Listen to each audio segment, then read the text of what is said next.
You guys ready for our Hall of Fame Let's go. Let's do Legend it. on That's the right, line. two-time U.S. Open champ, one of the coolest tennis moms in town, and she was actually a Rome champion here in 1979. She snapped Chris Evert's 125-match win streak. Tracy, we got the full crew. You know everyone here. Did Scott get you all set up with the Zoom? Are you all good to go? You unmuted? Everything good? Chiz, you're coming in like that? Come on, I did all on my own.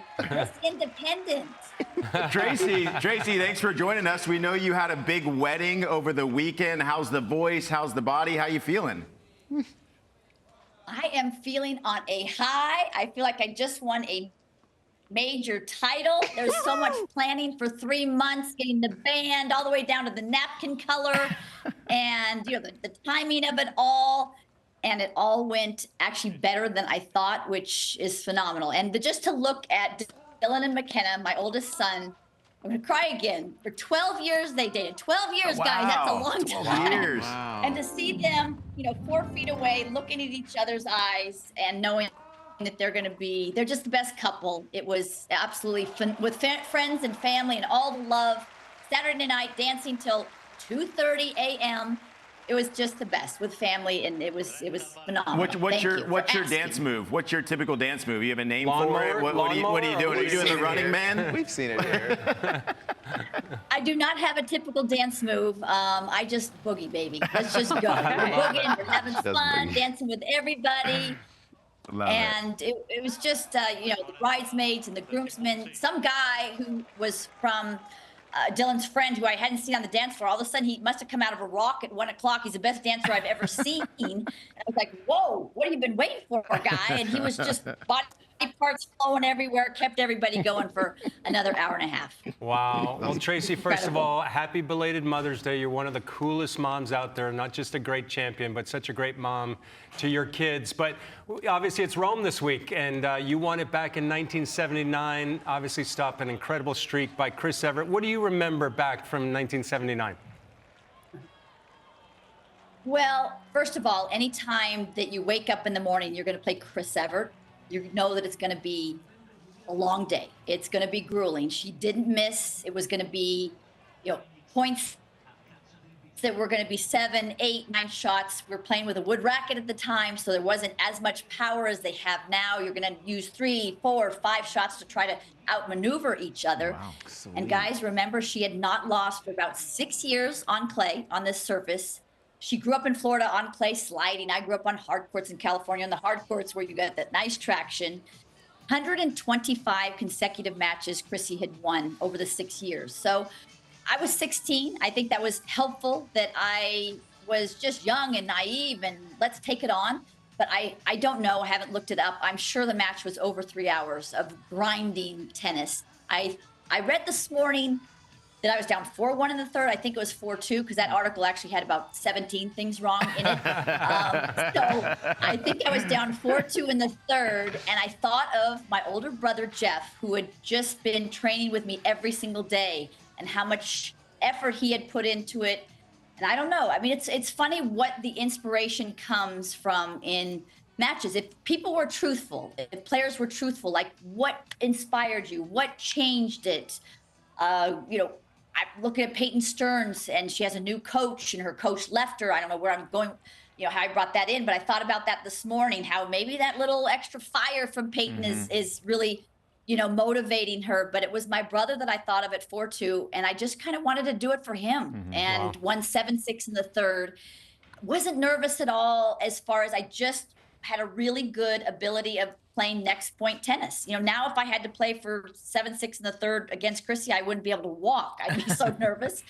So, it was pretty special. And after I did that, guys, I still had to play another match to try to win the title. And it was against Sylvia Honecker, who you guys won't know, but she had this German lefty top, one of the first players that I remember who had so much topspin. And that was, I don't know what the score was, but another grinding match. Wow, awesome. Hi, Tracy. So good to see you. Hi, Jeannie. How are you? Great. Loving the Are pink. you having fun with the group? It's so fun. I mean, I wish you were here on set, to have a little more woman power. I'm dealing with these 3 men every day, but besides that, it's going great. I'm sure you're holding your own. I'm trying to. I wanted to ask you, obviously, playing in Rome back in the day, playing on the clay, what's the difference you feel from when you played on the clay surface with the women's game to today's game with all the women who are excelling in Rome and the clay court season right now? Yeah, great question. And I actually don't think the clay, I think it's the rackets and the strings. And when you look at the final last week in Madrid with Sabalenka and Coco Gauff, the points were, long, but there were plenty of points that were shorter, of the shorter type, because the power is so strong now. The rackets are so much more powerful, but probably the strings have changed the game more than anything, because everybody can get that extra rotation on the ball, that extra topspin. They can create shots with the angles that weren't available before. The physicality, they're all 6 feet tall and above. They're, 5'10" at least. So the physicality, they're spending so much more time in the gym. So I think before I felt like it was a battle of attrition and it was long points and grinding points. And now you can pretty much, it's still longer than say grass or hard courts, but you can still finish with lots of winners. And I think it's actually better now because, some people might like trying to outmaneuver each other, but I just think it's great tennis right now. Munar's now up a double break. This is a shocking score line. See if you can get back in this game. We're hanging out with Tracy. Back then in '79, did you, obviously everyone knew the dominance from Chrissy, but two questions. Did you know, was 125 counting? Did you know this was the win streak going into it? And then also, later that summer, you win your first US Open at 16 years old. That's the peak of accomplishments, obviously, you're a Hall of Famer, but was that win against Chrissy, is that up there as far as the most confidence-boosting win of your career? Yeah, I think, I don't remember, Jeff, it wasn't last year. But I think that I wasn't really, I knew Chrissy was awesome on clay. We all knew it was going to be very difficult to beat Chrissy. But I didn't go into the match psyched out that she hadn't lost in 6 years and she had this 125 match win streak. So I'm guessing that it wasn't paramount in my mind. I had beaten Chrissy for the first time when I was 15. So this was 16. So I'd beaten her a couple of times, I believe, before that. I beat her at Madison Square Garden 3-1, I believe, for the first time when I was 15. And that was kind of when things flipped, when I finally felt like she's not Chris Evert. I was a former ball girl for her. She's up on this pedestal. I felt like a rival. I felt like we were even. I think that was really key for me because the mindset, as we know, leads everything if you go in feeling confident. So I think I was feeling, and the other thing was that we had played at the time Fed Cup the week before. And so I had practiced with Chrissy a week in Madrid. We won the title as the American team on clay. And we had played plenty of points on clay, plenty of games on clay for a whole week before I came to Rome. So I felt like pretty confident going in, not being cocky, saying I'm going to win, but I certainly wasn't thinking, okay, I'm going to lose. And I think that was really important. But I do believe, as you said, Jeff Chisever, that it was important to win. Because I know, sometimes you're Chiz, sometimes you're Jeff. Jeff's great. But I think it was important to get that win in a close match like that. Because going into the finals of the US Open, that can be intimidating at 16 and you're playing Chrissy, who had won 4 times in a row at the US Open. She won a lot in a row, let's just put it that way. And she was used to winning. So I was able to then, because I'd won such a big match against her, kind of push all of that aside and just play the opponent on the other side. We know that that's what's so important. I mean, even watching a match like this, I heard you guys talking about Sebi trying to find that right balance of not being overzealous, but you don't want to be too calm. So that's, as athletes, what we try to do. And at that US Open final, I don't know how, but I somehow was able to find that balance of just competing against Chrissy, not thinking of at the time, 15,000 people in the stands, not thinking that I would be the US Open, the youngest US Open champion. The only people I saw in the stands were my mom and my coach, nobody else. Everybody else was just a blur if I had to do that. Now, again, I'm not trained. I would be frantic. My legs would not be able to move. Well, Trace, a couple questions. The first one coming from our producer, as you know, Michael Hayson, the wonderful Michael Hayson. Why didn't you play the French Open after winning there in Rome? That's the first one. And then the second one, what's been the most memorable match of your career and why? Yeah, I did not play the French Open because I was going back to school. I was still in regular public school. Dumbo, hello, you beat Chris Evert. And then she goes on and wins the French. Not saying I was going to win the French, but at least you got to be in the tournament to give yourself a chance to win. But at the time, I was really the first young one to come along. There were people before me homeschooling.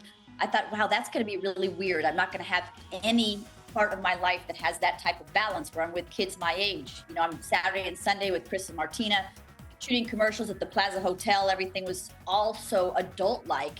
I felt I needed that balance just to come home and just decompress and, you know, go out on a date and, you know, drive my car with friends and do that kind of thing. Looking back, biggest mistake I ever made, not to play. I only played the French a couple of times, but you know, what can we do?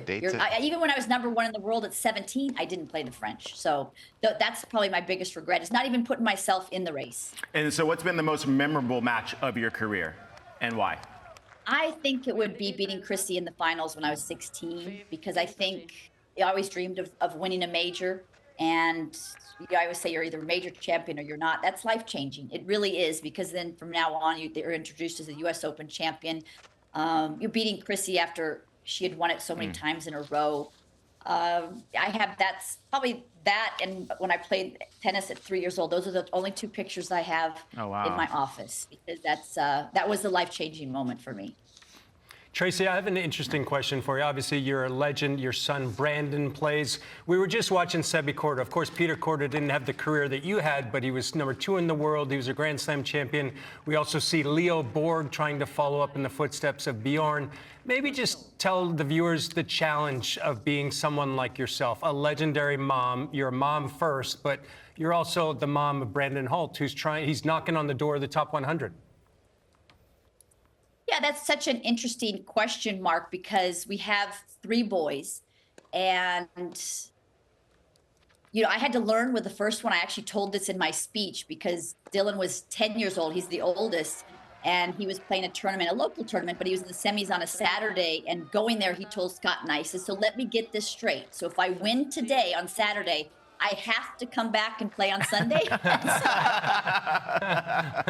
I was like, okay, he's not quite as competitive as I am, or he doesn't love the sport as much. So you guys know, all of us who played, you have to have competitiveness at the highest level or we wouldn't get there. So I had to pull back as a mom and realize that not everybody's that way. And then Brandon comes along and I kind of used that strategy with him. He lost 7-6 in the third. I'm saying, what kind of pizza do you want? He says, I don't want pizza. I lost. You know, I'm thinking, oh, wow, we got a live here. So I had to really kind of listen to my kids. And that was really important as a parent. I find a lot of parents don't do that. That's actually something that I'm quite proud of, that I finally learned that you have to really follow their dreams, not your dreams. And Brandon was the one pushing the train. I mean, driving the bus and really wants it, really loves tennis. And he's actually sleeping in the next room. So I hope he doesn't hear this. But we don't. 9:30. He's got to get up, get to work. You guys, he was up late 2 nights ago. He was the best man, along with his younger brother Sean. And I don't know if you've seen Instagram, but you know they were having a good time dancing. You know, I don't want to. It's all about him, and it's all about him finding his way. Here we go. What's going on here, Tracy? What's going on here? Look at this. Well, Brandon's right next to you. His bow tie is somehow askew, and there's McKenna, the beautiful bride. That's Sean on the right, who was also best man. And there's the groom, and Scott's over there on the right. Oh, I love it. I love it. Was it one glass of champagne? Was it? We've never really discussed. No, you guys, I don't drink. I know, I am but acting everybody thought that I was She's crazy. but I naturally don't even happy drink. and I don't need fun. to drink to act like that. This is Tracy Austin. Tracy, If I drank, who knows what I'd act like? I'd probably do a backflip or something. Backflip. continuing on the tennis parent-child relationship, I want to know what it's like for you in terms of the stress of difference when you played versus now being a tennis mom, what the stress difference is like, and how involved you are in Brandon's career. Yeah, great question, Jeannie. The stress level is a 10 plus as a mom. I feel like because you don't have any control. Right. And so, and also with your kids, some of you have kids and you just want everything the best for your kids. You want them feeling good. You feel it more for them almost than you feel it for yourself. And also when you're a tennis player at the time, you feel quite prepared. I'm as prepared as I'm going to be. I can control what I can control. I control each point. I control my emotions. I can control my effort, and then let the chips fall where they may. So I think, being a tennis parent is way more nerve-wracking.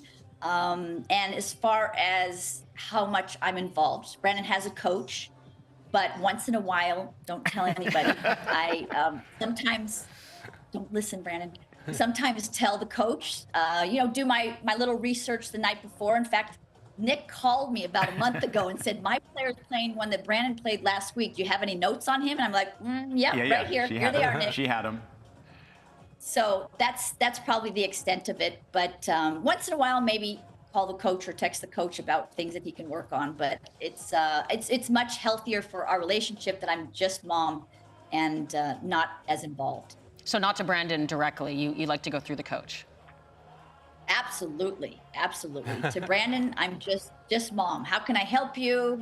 What can I do today? I'm going to be feeding balls, loading that ball machine as fast as I can. And then he's going to go over to Paris to play the French qualifying. Let's go. Love The that. Roland Garros qual. It's a beautiful, healthy balance. Are you down to chill through a commercial break here, Tracy? Keep kicking with you on the other side? Of course, with you guys, whatever you need. I love my team on second Let's serve. go. All right, Andreeva Trace, you got to do a Let's go. backflip. You got to do a backflip. But Third set coming up, Andreeva and Towson. She had one glass of champagne. We know look she at had those one, dance but- moves. As long Look as at we can Tracy keep seeing Austin's dance videos moves. like that.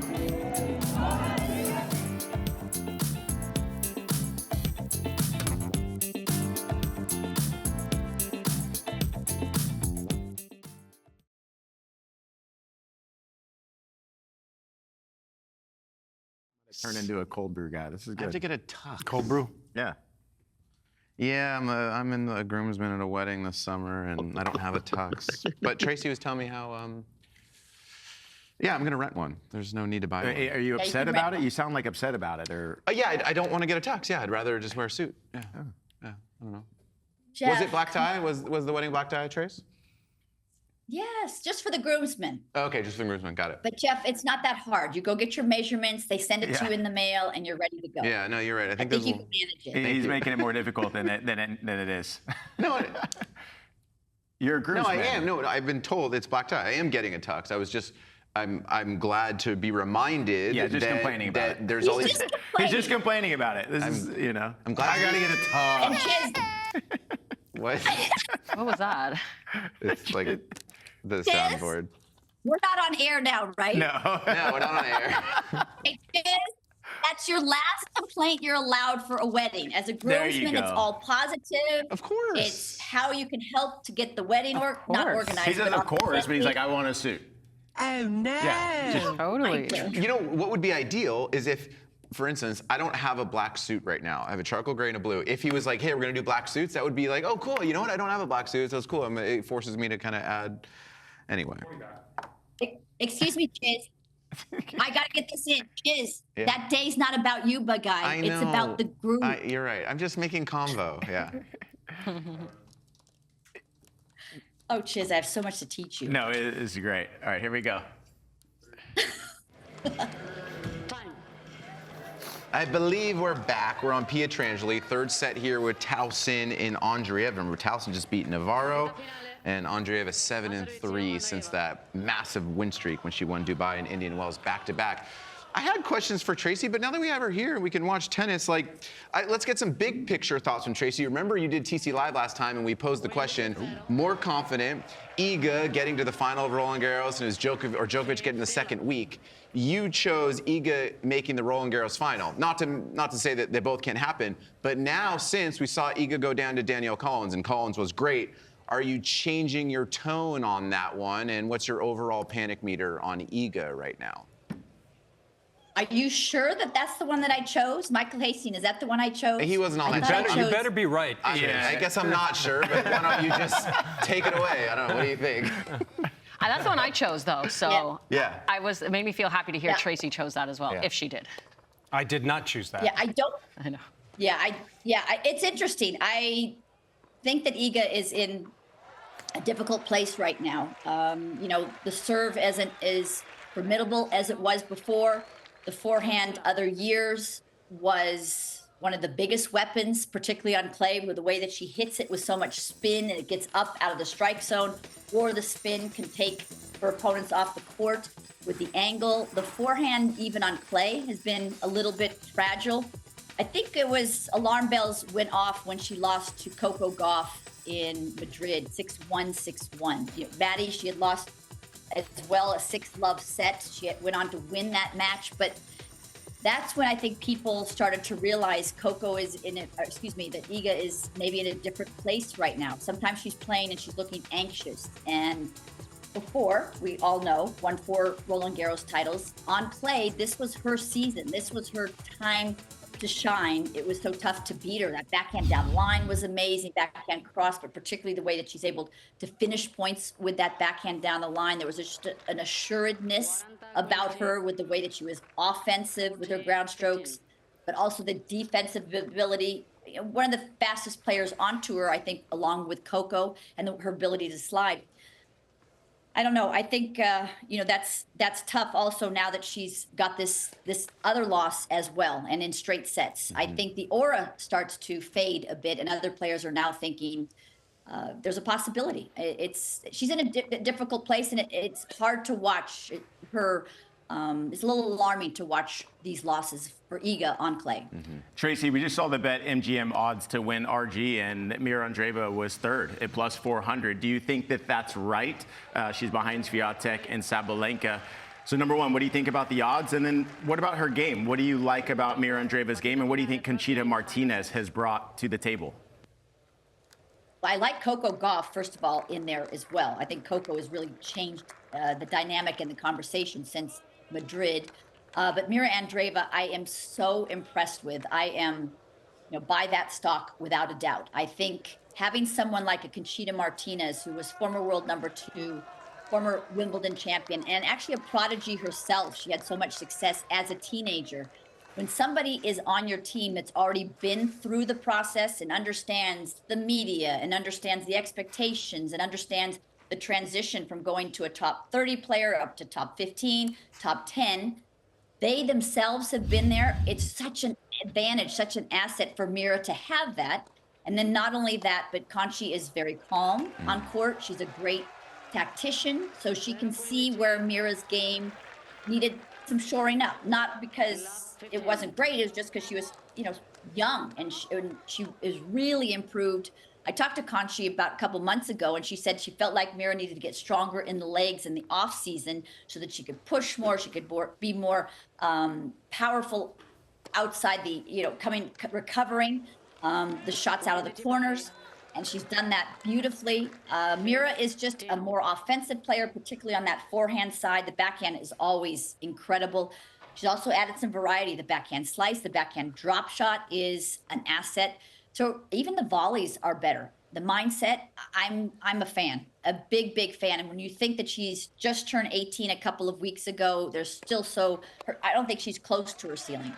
Tracy, I'm curious. You mentioned Coco Gauff. Obviously, she's number 2 in the live rankings. Everything's going well. Obviously, her barometer is winning major championships. I just wonder, last summer, struggling. All of a sudden, the fall, unbeatable. Terrific. Ends the year, wins the WTA finals. Starts the 25 season, struggling. Struggles in the Sunshine Double.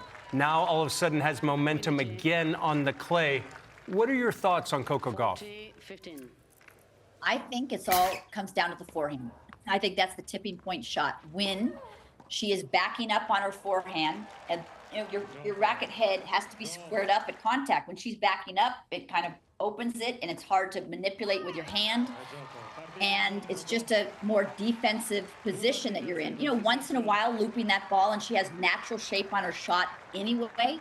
When Coco's stepping in and finding the balance and finding the right contact point on the forehand, she's offensive, she's dictating play.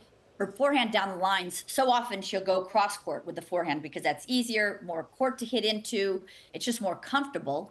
In Madrid, Coco was nailing the forehand down the line. So now when you can hit both ways and you can hit offensively, and then the backhand, she can hit anywhere. Hit to Coco's backhand and you're in peril. It's going to go on the line. It's going to go deep. I think even more than the serve now, it comes down to her forehand, and she's doing that well. When she's offensive minded, we know that even on clay, even on any surface, Coco is incredibly good defensively. It's tough to get a ball by her, and then people, even Sabalenka in that Madrid final, you start to aim closer to the lines because you know that Coco's there, going to run it down. So you start squeezing, and she extracts mistakes. Tracy, you were just talking about how you're such a fan of Mira Andreeva, who is one of the really young ones in the top 100. We talked about, I think there's only 3 teenagers in the top 100. I want to know from your experience, what is something like a piece of advice or something you would advise such a young player going up the ranks and being so successful so young, since obviously you are the queen of that? Yeah, I think it's already what she's doing. She seems to be really good at the process and trying to take the pressure off. I feel like, Coco went through that for a while. Coco got to the 4th round of Wimbledon at just 15 years old, and people were thinking, you're going to win a major soon, you're going to do this soon, you're going to hit this point. And you start to put pressure on yourself because of the outside expectations and the external expectations. And I would think with Conchi at her side, Mira Andreeva, even though she's had so much success, it's so smart to just go with, let's just do our best every single day, put 100%, do what we can. I always say 100% of 70%, if that's all you've got on a particular Wednesday or a particular Friday. That's all you can do. Control the controllables. And I think that Andreeva seems to, you remember a couple of years ago where she was getting mad on the court, and once in a while we'll still see that now, but her mindset is so much calmer now. It seems like she has this real trust in her game, which is so important for the confidence of an athlete, particularly when you get to a 4-all in the 3rd. And I think that big picture is what Conchi keeps really instilling in her, and I think that's important. We actually just saw quickly she hit her head there. And that was Yeah. one little With her snippet of hand. that negative attitude you were talking about, but mostly it's not there anymore. But we saw a little bit of that. That was weird, right? Yeah, that was. It wasn't with the racket. What are they reviewing here? We're having a little ELC issue. ELC. Yeah, Towson thought the ball was out. I don't think it was called On the serve? on the forehand, I believe. Forehand, yeah. The swing volley. Yeah, On the the swing swing volley. All right, here's So the let's see what explanation. happened. Ladies and gentlemen, based on video review, the lights were turned on before Andreeva hit the ball. It was That the means lights. there was a hindrance. We will replay the point. Dude, we hear this all the Here we time. go. Where Here we go.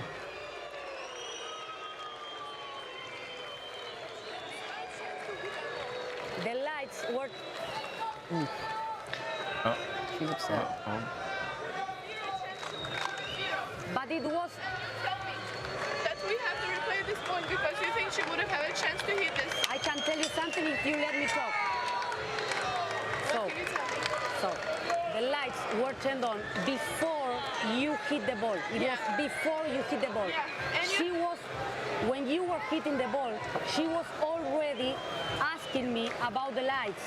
Like Yeah, she because was. she knew that she would lose this point. Okay, but she. I was in the middle of the service What? line. Of course she would have Mira, stopped this point. Mira. You know how ridiculous this call is. Mira, on my judgment, the point will be replayed. just in case people don't know, and this Emotional right happens now. all the time, that the lights have to come on at a certain point, but because there's multiple. If you're making a mistake, we will see we're gonna after the review match. it. No Okay. problem. Yes. The lights come on midpoint. It's already. Emotional. Crying. Emotional. She's crying. Jeez.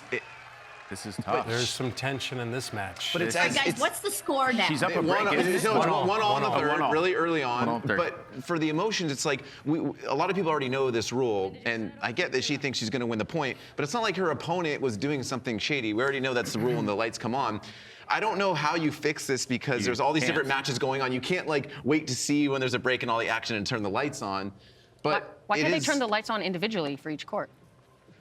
Yeah, it's a great Manually, just press the button when you want to turn the light on a changeover or Kitty, something. that's just Yeah, too much common it's just- sense. Seems pretty simple. But Tracy, at 1-all, 15 love, are you surprised to see her kind of feel like she's getting cheated in a way because the players do understand this is a rule? You're exactly right, but when you're in the middle of it and you're tense, every point you feel as a player makes a difference. Now, you hope that she's only 18, but you hope that she's able to then realize it's not going to change. The chair umpire has made their call. This is probably, quote, the right rule. But Mira's thinking, I was in such an advantageous position. She said I was going to win the point anyway, but she has to move on. That's the key. This is a mental challenge right here for Mira, right? She just lost 2 points in a row. She was crying. I mean, this will be. And that ball skidded off the line on the return there, so easy to go sideways mentally here. This will be interesting. But I do agree with the umpire's call there. If it was before she hit the Did ball. she miss that one too? Missed it. That's 3 in a row quick. Yeah, that's emotional, unforced errors there. But, you know, that's what's so tough as an athlete. And when you're on a basketball team, you've got how many other players to help you get through it. You know, you're Bring the somebody only one else in. out there on the stage. It's just a lot to cope with, whether it's the wind or bad calls or bad bounces. Right. But it wasn't So a it's, guarantee she's she would gotta win that point. get it back on track. Because she could have hit it right back to Towson, and Towson could have had a chance. Or she could have missed her swing volley. I mean, how many times have we seen someone about to win the point and they don't? So if it really was before she hit and Towson did stop, that's totally fair game. Yeah, like, to do we not replay the think point. that if Mira was on the other end and the lights came on, It's that a she big wouldn't have point brought here. it, you know? 30-40. Another break chance. Real quick, let's give some love to Towson. That's at a career-high ranking right now, 21. Wow. If she wins here today, she's going to get in the top 20. She just beat Navarro, former junior Grand Slam champ, former junior world #1. Yeah, Dr. Tracy, Deuce. what are your thoughts on Towson? I mean, she's hit such a big ball. We've been talking about her last couple days. Yeah, she got to the finals, lost to Anisimova in the Middle East. So she was hot maybe 2-3 years ago, and then had a little dry spell where she had some injuries, and now seems to have gotten it together. She hits a big ball. When she plays her best, she's tough to beat. So Towson, and she's dealing with the moment as well. She had the break point, didn't get the return in. That's obviously want to at least get that return back in play to put the pressure on Dreva, who seemed to be going in a tailspin, but much easier from our living room than it is when you're out there. What was the key for you, Tracy, at such a young age? How did you get through moments like that mentally? Because as Jeannie mentioned, I mean, when you were so young, you were already winning Grand Slams. How did you get through these tough moments mentally? Yeah, I mean, Nick, it's funny because everybody has, that was a couple gifts there. Everybody has their strengths, and that was probably my best strength. I watched matches, not much, but if I do go back, I was pretty good at just moving on to the next point. And somehow, as a little girl, I think I just had that strength, that mental toughness, and tried to train myself as well in practice in matches to just think about the next point. I think a lot And of it's can tell routines, you right? that Having specific routines in between routines. points? It's routines, and it's also feeling prepared. You know, if you feel like you've put in the time, if you put in the effort in the gym, if you put in the time on the practice court, the hours, you feel as prepared as you're going to be. And I can tell you that I know the difference because at 40, I was going to play an exhibition against Martina. So we signed the contract. Okay, let's see that last point. You can see the light change right before she makes contact. If you're at home, you gotta really key in on the light of the court. You know, it's interesting. Right before this point, I felt like Mira actually had the momentum because she won the second set. Towson went off for a bathroom break. Towson was looking a little frustrated in those first couple games. And then now momentum just shifted again for Towson, and then again now back to Mira. So it just shows you that the match can just flip back and forth. Watch so the quickly. light of the court. I'm gonna give it a little now. It happens You think? right now. Oh, See? there was. So it's right before. You know, if Amira Thanks. had missed the swing volley, she would have complained that 100. the It light probably would've affected gone the Best her other point shot. we've made so far. It would have gone Keep the it other short, way. everybody. I mean, Yeah. it was right before contact point. That Yeah. was actually probably hard to do. Like, good on her for making that, but Great it could have call. gone the complete opposite direction. That's a great call. Exactly. You- So just quick little story. When I was 40, I had to play an exhibition, and by the time we signed the deal to when I played it, Martina came back. Remember when she made that comeback and was playing professional tennis again? And I'm just a mom flipping pancakes here, and I'm thinking, I know it's an exhibition, but I had zero confidence, and my mind was, what if I can't pass her? What if I lose? What if the crowd bothers me? And I realized, wow, you know, my mind was just not the same. But all leads from the mind. That's interesting. What you're thinking, how positive you are, how clear you are. Tracy, I think that's so key what you said. It's when you put in so much hard work, then you have that belief in these key moments, and you say, look, I didn't run those 400s for nothing. I didn't do put those extra hours on the court for nothing, and that really helps you in these big moments. And then also just getting back to routines, being able to slow down, I feel like is so key too. And training your mind. Yeah. Training your mind to think next point and not the baggage of what happened 2 or 3 points ago. It's not easy because we're all so emotional. We all want to win, and they're both fighting the nerves out here and trying to stay positive. I like that you said that because for people that don't know, Tracy, you said that every point's the same. Tracy has a little Rafa in her broadcasting skills. Like every day, every show, like you tell the stories, you want the right info, like it's all the same, whether it's a Grand Slam final or it's how many challengers did this guy win the qualifier.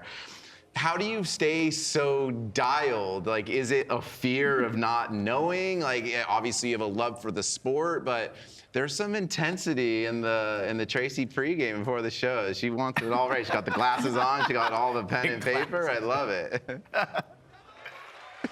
Ooh, nice shot. Oh, Jeff, that came out at the wedding this weekend. That was hilarious. I mean, Scott's speech was the best wedding speech I've ever heard because it was so Scott-like. Scott is so chill, as you guys know, and you know the boys. I tell you, Brandon and Sean's speeches made me cry. So much admiration for their older brother, so much love. And you know, Sean was emotional, the younger one, and Brandon was just factual and funny. And then Scott comes up there, and I'm not going to even tell you what his first line was. It was hot out there, but anyway, he was just Scott-like. And I think that difference between him being chill and adventurous and me kind of being dialed in, pretty disciplined, was a good combo. Yeah. 'Cause 2 of us, I think they would have jumped off a bridge, and 2 of Scott's, and they would be, you know, hanging out and being hippies. Wow, this is. Was that the coach? This is Or was that a- this is crazy. Clara Towson's talking to a fan in the Yeah, crowd that and was a saying, fan. "Who are you?" to that fan right there. I think that fan is speaking in between the serve and shots, and she's saying, "Who are you? Who are you?" Look at this. If you get a Hold on, break that- in it, Hasten, you can roll it back, yeah. Okay. And then it's like this 1 second after I hit a double fault. Okay, that I cannot tell him anything about the double fault. I know, but If he this makes is like this. if he makes a noise, I will stop him. But don't go against them. It's worse. If you go against them, you make worse. Just let me deal with them. Let me deal with them. Have you ever dealt with that? That's very uncomfortable. Wow. Something with a fan close by, and then you kind of got to go back there, and you're hearing them. Yeah, I mean, and some of Hey, these what do you courts. think? The umpire is saying if he does that one more time, I think he should be out already. yep. Why wait? Yep. What's the issue though? It's happening right after the he's shot. banging fan when is she's banging on the serving. side She's when banging. she's serving. Yeah, the fans While banging. she's serving. No, But what after the a cheer double umpire's fault. doing- After a double fault. Oh, after double. Yo, this is great. Watch this. What the chair umpire's doing wrong there, though, is she didn't say anything. She should have said something to I the. like it. She's like, where are you at the now? fan. I like it. Good response there. That is some Tracy, sass right there. How you like them apples? We talk about players, you know, we work Amazing. so hard on the court, we work so hard off the court in the gym. Did you have a sports psychologist? You know, because mental health is a big thing for a lot of players. Did you have a sports psychologist, and is that something that you think players should instill in their game? I did not. That wasn't a big thing, but I think it's fantastic. We've seen it help so many players just to focus on the right things and give them the tools that they need. You know, whether it's a word.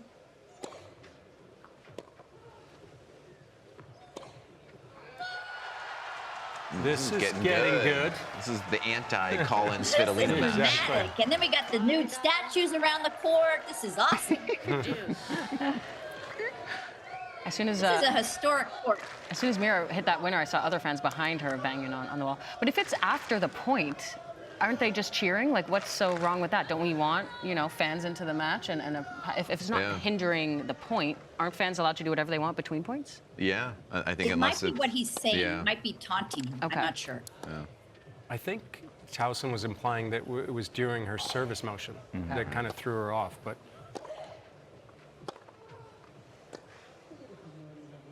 Oh, look at those defensive great D. skills. Great D. I wish she would have gone and taken that as a swing volley, though.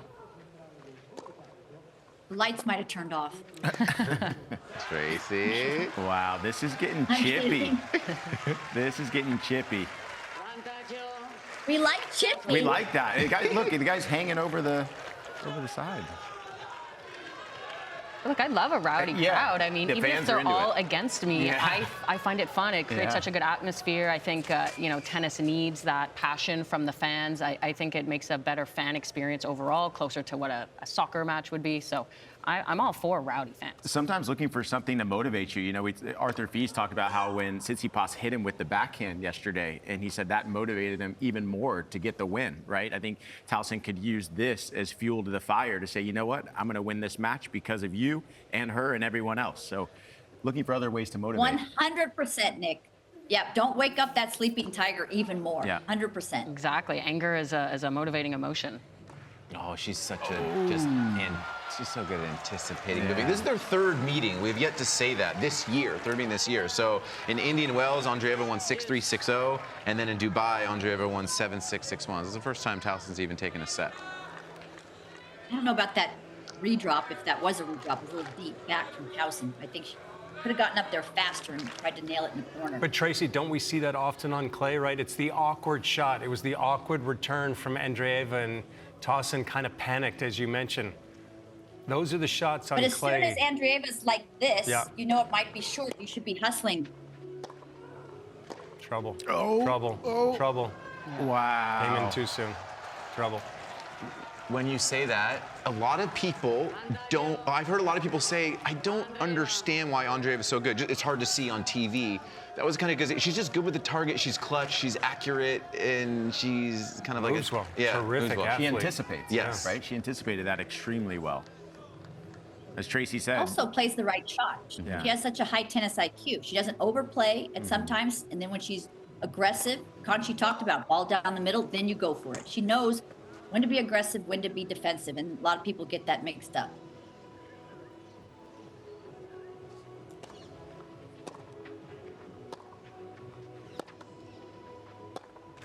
Two massive games there, both going to Andreeva. Post tears, and she's brought it back together. Post tears when she was down 15-40 in her service game. Got it. And now Well, a as break. Tracy mentioned, right, to be a great player, you got to have that competitive edge. And you watching this youngster play, even though she got emotional there, you can see the competitive desire in her Yeah. when you watch her play. And then we At have the end game, negative then emotions couple here. points in both of those massive 2 games. Sorry, Jeannie. Yep.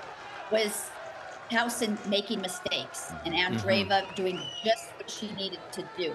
The moment got a little too big, I feel like, for Towson. Yeah. You making pancakes for Brandon when he gets up, or what? No, he makes his own stuff. Oh, okay. And I should say he lives here because he's on the road about 45 weeks a year. Yeah, so. yeah. But you did say you might be feeding some balls, right? You're going to feed him some balls, getting on the dirt. He's going to be heading over to RG Qualies. When does he head over? Within the next 24, 48 hours. And so we'll do the ball machine on hard court just to get a rhythm. He's been practicing out there on clay. Yeah. Then we'll practice some on hard court just to get a rhythm with the ball machine. Yep. And then we're going to go to a local clay court and I'll feed some balls. I can't hit with him anymore, but he just wants today just to be a good day of lots of balls, lots of rhythm. Yeah. So really using a ball machine, is that what you're doing?